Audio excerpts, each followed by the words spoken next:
guys? This is Showtime's Fight Forum. You already know what it is. This is your boy Showtime, and thank you for watching. As always, make sure you like, subscribe, comment, and all that good stuff. Now look, if I'm talking a little weird, it's because I got punched in the face. Alright? I've been boxing. I sparred last week. I unfortunately have my mouth open. Boop, got clipped. Now my jaw's hurting really bad. So I'm going to try to do this as best as I can. Hopefully I don't sound like 50 Cent or Kanye. But if I do, through the wire, it is what it is. So let's talk about this card that I'm super excited for, and that is UFC 276. And when I tell you this card is bonkers, this card is fire. It's already listed as the pre-card of the year because there's just so many good names in there from top to bottom, just star-studded. And also, I just want to get right into it, so let's go ahead and break it down. Now, like I said, make sure you comment, guys, because I always want to hear you guys' feedback from how my show can be better. Obviously, what you think about what I have to say, and if you disagree. So it is what it is. So let's talk about this card. Now, it's crazy because the early prelims, which is, you know, normally the people that are up and comers, we have Uriah Hall fighting. Now, I'm not going to really talk about his fight, but it's just like crazy. That's how good this card is, that a fighter of Uriah Hall's caliber is fighting on that. But it's also a little disappointing because a guy of his talent is fighting one of the first fights of this card, which is also sad. However, but like I said, it should be fun because I like Uriah Hall a lot. He's a very fun fighter. Now, going up into the regular prelims, we have Robbie Lawler, which is going to be a very good fight versus Brian, and I like to call him the Barbarian because he looks like one and he also fights like one. It's going to be a very fun fight. If I would sit there and say, put your money on somebody, probably the favorite, which is Robbie. But do not sleep on Brian because Brian is, one, he's a tough dog. Two, he does pack power, and Robbie's not the same as he used to be. I'm still going to go Robbie just because he did look good versus Nick, and I thought that was a very fun fight, but he was very active. He withstand the damage, and he looked good. So I'm going to stay Robbie Lawler by TKO of the second round. Unless he comes out like a psychopath, which he does sometimes, and now I'm going to say he's going to knock him out first. But don't be surprised if he loses, though, because, you know, Robbie's is a shell of his former self. Now, the real fight that I want to talk about at 155 in the prelims is going to be Jalen Turner versus Brad Rose. Now, the reason why I care about this so much is just because Jalen Turner is probably a fighter you haven't heard much about, but a fighter you need to hear a lot about. He was 170 and he dropped down to 155, and this man is an issue. 6'3", 77-inch reach. He's fighting at 155. Guys, and athletic, has power. Yeah, guys, he's a problem. And I'm excited for this fight because Brad Rose is a good fighter. He just lost I think his first fight in the UFC, but he fought a top 10 opponent and he lost. It happens. It is what it is, but he still looked good. Like, the guy's a good fighter. Jalen has a chance to prove himself to be a top dog by showcasing and showing out. Now, you know, Brad Rose, like I said, is a good fighter. He has every chance. I think honestly, he has a good skill set everywhere. But I'm gonna say Jalen Turner is gonna be too much for him. I think Jalen Turner at 155 is just too much of a dog, too much of a stylistic matchup. And I don't see him getting in between that reach. I think Jalen's going to pick him apart and get that finish in the second round. I think it's going to be a TKO stoppage. I hope he's been working on his takedowns. I don't think this takedown defense is bad. I just think that it could always be better. I think Brad Rose is 100% going to go for that takedown. But, you know, we will see. We will see. And I'm excited for this fight. So, yeah, that's my first prediction. Now, also, let's talk about the first fight of the main card. That is going to be Sean O'Malley versus Pedro Munhoz. Now, people are going to sleep on Pedro like he has no shot because realistically, I'm going to be honest, it is not a favorable matchup just for the fact that Sean O'Malley likes to move. All right, Pedro is pretty flat-footed. He's a little slow, and he likes to take one to give one, and that's not really good because Sean does pack power. But we have to also look at Sean O'Malley. What makes Sean O'Malley great? Well, one, very flashy, athletic, and he does pack power. But his issues can also be pressure, toughness, and I'm not saying he's not tough. I'm talking about him fighting a person that's very tough because a person that could take his punch is probably a problem for him because, one, he's a little brittle. He gets hurt easily. I don't really think he's built for fighting. It's crazy because he's a fighter, but his body's just not really built for it. He gets hurt way too much. He has like a Dominic Cruz body, unfortunately. So yeah, like I said, so that can be a problem for a person like Pedro who does like the pressure, who can take your punch. He's never been knocked out, but also has power in his hands. And Sean can get lazy and he can't get clipped. So I mean, it's very, very possible Pedro wins this fight. Am I picking him? Absolutely not. I'm going to pick Sean O'Malley just because, once again, I think that he's too fast. I think his footwork is just going to be too good. And as long as he doesn't get hurt physically, I think he'll be able to piece him up. I don't think he's going to get the finish. But if he does, that is bragging rights because nobody finishes Pedro. That is a tough man to finish. So if Sean does it, whoa, he's here. And we got to start paying attention because this division has nothing but dogs. Sean does have a weakness, which is kind of his wrestling and, once again, his toughness. However, his stand-up, I think he can match up well with pretty much anyone. I'm not going to say everybody, but I think he can match up well with almost anyone. Now, like I said, I'll go and say unanimous decision by Sean O'Malley. Now, the next fight I want to talk about is apparently a number one contendership. And I think the only reason why they're calling this a number one contendership is strictly because of Alex Pereira.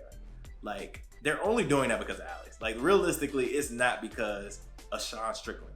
Now let's talk about this fight. It's 185. We already know the championship fight is Israel Adesanya versus Jared Cannonier. So they're obviously it's kind of like a four-man bracket. Like, whoever wins, they fight each other. Sean Strickland is a guy who's very. I really do genuinely believe that his whole personality is an act.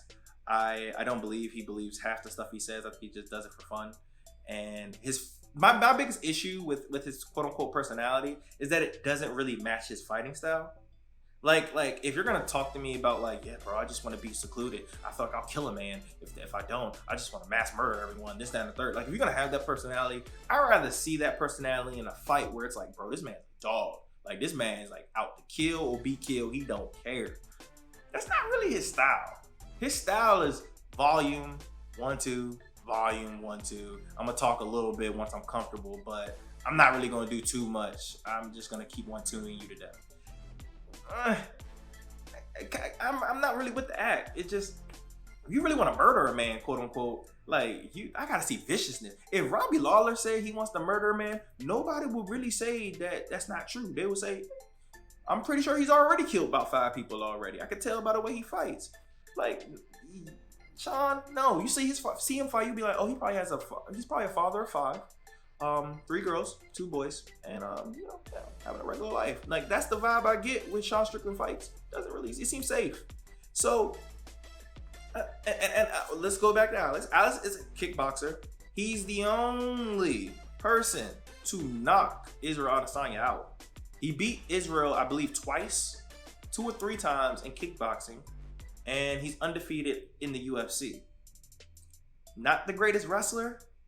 However, we already know striking. I didn't see power when I seen him fight.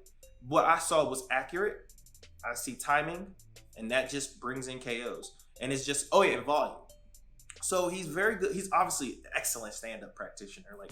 Probably the best in, honestly, the world.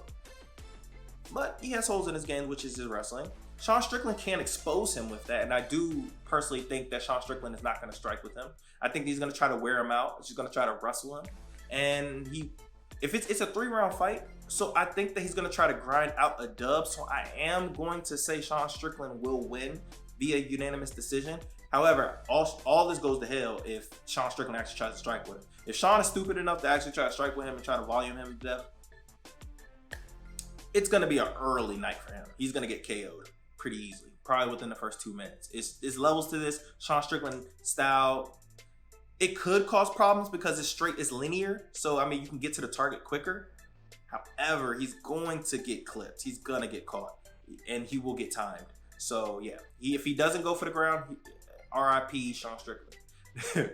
So, now let's talk about the biggest fights of this card. And the first one is going to be the championship fight. That is Max Holloway versus Alex Volkanowski, which is a trilogy. This is probably maybe this is the only one in UFC history where they're doing a trilogy and a person already lost twice. That's pretty interesting. However, it just goes to show how good Max is. Max is beating everybody. He is next.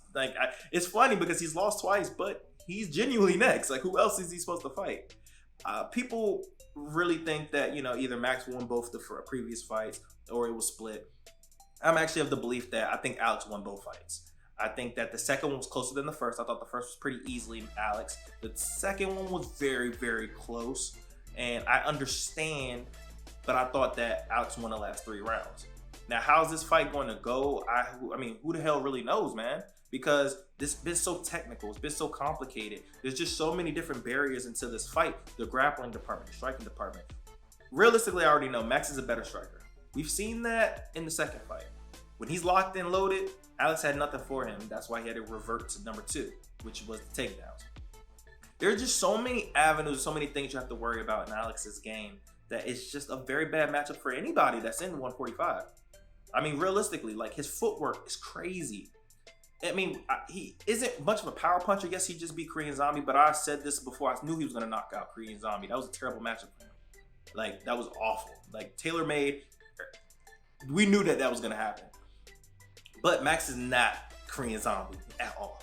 So it's going to be a tough fight for Alex because it's very hard to beat a good person, or actually not even good, a great person once. It's extremely difficult to beat a great person twice. Now he has to beat a great person 3 freaking times. And Alex has evolved as a fighter. Like, the guy is still evolving and he's still getting better. Now, Max, I don't necessarily know if I'm saying he's getting better. However, he's still a threat. And he arguably won the other fight. So, I mean, I do think, I have an idea how I think the fight's going to play out. And my idea is this. I think that Alex has gotten considerably better from the second fight till now than Max has gotten better. And Alex, I already said I thought Alex won the second fight. So I'm gonna pick Alex to win again. And I think this fight will still be close, but I think this time it will be undeniable that Alex wins. And I think that we're gonna eventually move on to now new contenders. So I think that Max is gonna come out strong in the first. I'm not saying he's gonna come out hot. However, I think he's gonna win the first round. But I do think after that, the brain of Alex is gonna kick in, and he's gonna start mixing things up. He's gonna mix up his attacks with striking and takedowns. And I do think that he will eventually get a couple takedowns. But I still think, even if he does get these takedowns, I think the stand-up department is gonna be a lot closer than it was in the second fight. The second fight, it wasn't that close. And I think that Alex is not gonna necessarily pick him apart, but I think that he's gonna be able to pot shot him enough to still round away that he's gonna get a 3-2 to 4-1 win. And I'm going to say that it will be and still. Now, the main event, the fight that we're all here for, it's going to be Jared Cannonier versus Israel Adesanya. We already know Israel has never lost at 185. He is the world champion. And I mean, he's very close to cleaning out this entire division. Now he's going to start fighting for scraps eventually. Jared Cannonier is a guy who started off at heavyweight, guys. He was a heavyweight, a fat boy. And he was like, no, I can cut. Then he went down to 205. Then he went down to 185. And now he ain't got no fat, which is ridiculous. By the way, we need to know your workout plan, because the fact that you went all the way from fat boy to like cut is very impressive. Even for a wrestler, that's impressive. But let's put this in. Power. He's knocked out heavyweights. And we already know he's coming from a fabulous win over Derek Brunson, where he struggled. But he came back furious. And that was a disgusting finish. Now he's fighting a guy that he's not going to get tired like Derek Brunson. His striking is better than Derek Brunson. Matter of fact, he beat the hell out of Derek Brunson. I don't do MMA math, but I'm just saying. Standard department is not even close. Grappling. At 185, he's hard to take down. Granted, he's been taken down. Marvin has taken him down a few times. But he's not an easy guy to take down. The best time to take him down is in the middle of the circle. I mean, it's the middle of the octagon. You don't really want to put him against the cage. He's very good there. So that's one thing that I've learned, and I've been watching some of his fights. You have to take him down in the middle of the cage. If you give him time to readjust in the cage, he's smart. He can adjust. He has good hips. He's not an easy guy to take down. How do I really see this giant going?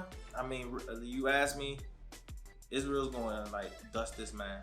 And I think that people have been really hard on Izzy as far as his fights been, because they haven't been as exciting. Like, he's been in a few exciting fights, but in totality, there's been some sleepers. This ain't gonna be that one. Jared Cannonier is not gonna be scared. I think he's gonna come in there aggressive. I do think that he will come in hot. And I think that's what's going to scare him. If he doesn't get finished from coming in hot, I think that's going to stop him from ever coming in hot again, and he's going to get picked apart.